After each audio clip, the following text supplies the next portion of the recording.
Alors, ce qui se passe, c'est quoi? C'est qu'il y a une monnaie que nous, on utilise qui s'appelle le franc CFA. Cette monnaie a été créée au départ par des Français. C'était adossé sur une monnaie française qui s'appelait le franc français.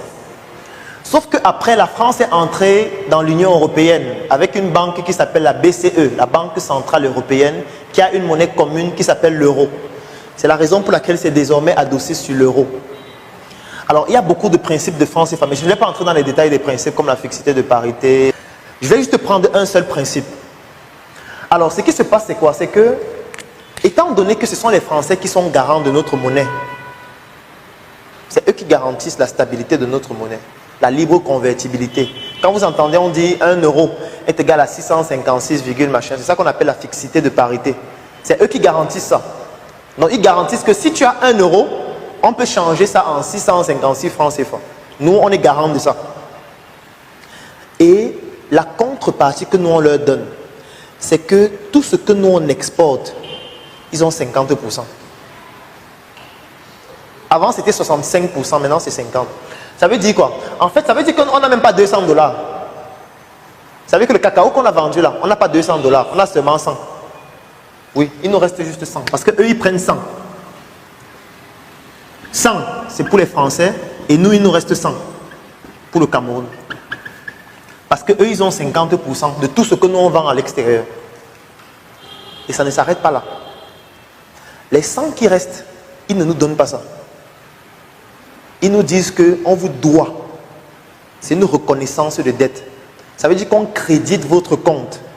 En fait, on vous informe qu'on vient de créditer votre compte d'un montant de 100 $. Mais on ne vous donne pas ça en cash, non. Donc, on vous informe juste qu'il y a 100 $ ici qu'on vous doit. Et chez nous, en France, mais bien sûr, c'est chez eux, puisque c'est géré à la Banque de France. Là où c'est alors grave, c'est quoi? C'est que ils vous disent que pour utiliser votre argent, il faut importer des produits qui viennent de France. Ça veut dire que quand vous allez importer, par exemple, les laits gagnés là, ils vont juste faire une compensation. Ça veut dire quoi?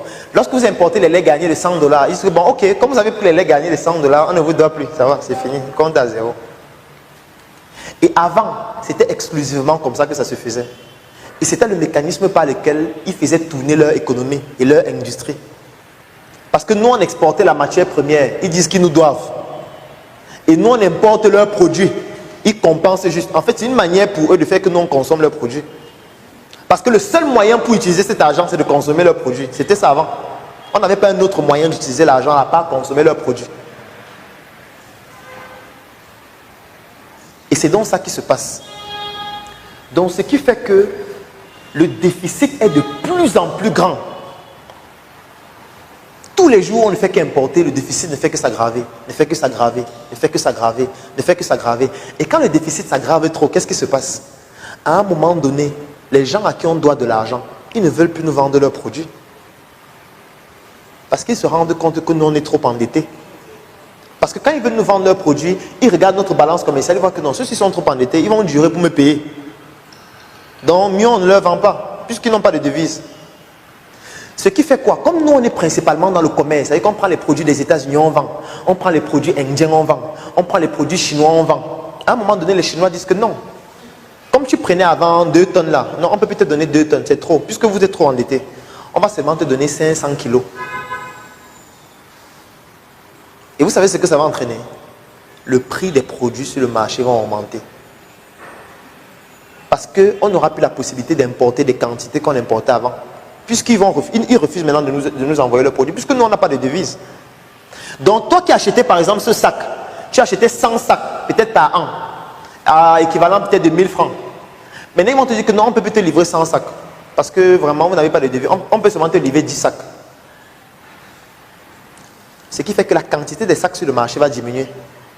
Quand la quantité des sacs sur le marché diminue, le prix des sacs va augmenter. Puisque ce sera le seul moyen pour toi d'avoir une marge un peu plus importante. Tu vas augmenter le prix du sac. Elle va augmenter le prix des vêtements qu'elle faisait importer.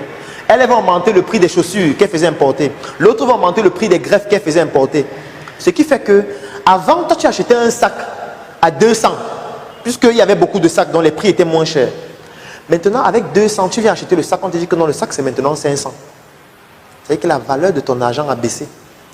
Et qu'avec les mêmes 200 que tu avais avant, tu ne peux plus acheter un sac. Puisqu'un sac maintenant c'est 500. Parce que le prix des sacs a augmenté.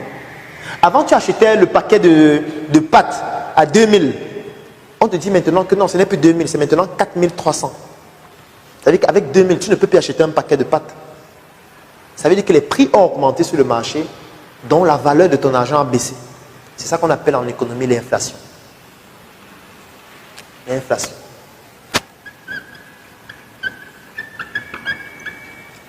C'est ça qui explique le fait que quand tu as ton argent en banque, la valeur diminue chaque année.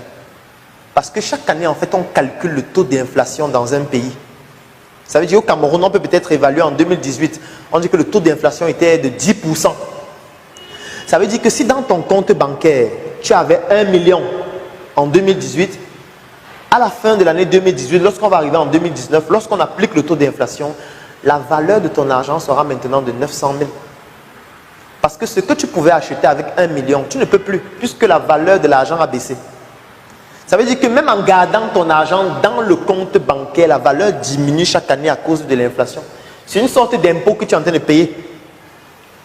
C'est pour ça que quand vous suivez qu'on dit que les gens ont beaucoup d'argent là, ce n'est pas que dans leur compte bancaire ils ont beaucoup d'argent, hein, non.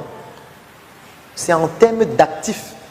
C'est-à-dire que ce sont des terrains, les investissements qu'ils ont dans les entreprises, ce sont des actifs. Ce n'est pas l'argent stocké quelque part. Parce que si vous stockez votre argent quelque part, la valeur va diminuer chaque année. C'est pour ça que ceux qui ont beaucoup d'argent ne stockent pas l'argent. Ils ne stockent pas l'argent. Si tu stockes l'argent, la valeur diminue. Bon, supposons que tu stockes ton argent. Et puis demain, on te dit qu'on a dévalué le franc CFA de 50%. Ça veut dire que la valeur de ton argent a diminué de 50% en une nuit. C'est pour ça que les gens évitent de garder l'argent à la banque. On sait que ceux qui gardent l'argent à la banque, c'est les pauvres. C'est reconnu hein, sur le plan bancaire. Ceux qui aiment garder l'argent à la banque, c'est les pauvres. Parce qu'ils ont peur. C'est-à-dire que vraiment, j'ai peur que si un jour une situation arrive, en fait, ça a même une implication à la banque. Hein. C'est-à-dire que ceux qui aiment beaucoup épargner, si tu veux demander un crédit, on ne va pas te donner un crédit important parce qu'on sait que c'est quelqu'un qui a peur. C'est pour ça que l'un des éléments fondamentaux qu'on regarde à la banque, ce sont les transactions. Entrée et sortie. Pas uniquement entrée. Parce que si c'est uniquement entrée, on sent que c'est quelqu'un qui a peur, c'est quelqu'un qui aime la sécurité. Entrée et sortie, on sent que c'est quelqu'un qui a une activité qui génère des revenus. Et à tout moment, si on structure son activité, ça peut permettre à la banque de gagner plus d'argent très rapidement. Donc ce sera plus facile de lui octroyer un crédit par rapport à quelqu'un qui a juste des transactions d'entrée. Et c'est ça le problème qu'on a aujourd'hui. Et là où ils nous tiennent, c'est quoi? Là où ils nous tiennent, c'est que si on décide aujourd'hui brusquement de sortir du franc CFA, vous savez ce qu'ils peuvent faire? Ils peuvent dévaluer notre monnaie brusquement. Et là, les gens ne sortent même pas encore dans la rue. Les gens, tout le monde va sortir dans la rue parce qu'on ne pourra même plus manger. C'est là où ils nous tiennent en fait. Les gens vont mourir en cascade. Tu vas arriver à l'hôpital, on va dire que le paracétamol c'est 9 000. Tu vas prendre 9 000 pour acheter le paracétamol. C'est parce qu'ils ont 90% de leurs recettes fiscales qui proviennent des produits qu'on achète au quotidien là, qui sont de leurs entreprises. C'est d'où ils proviennent de l'argent. Donc nous on peut changer ça. En achetant nos produits, en produisant nos produits, en faisant les cosmétiques nous-mêmes.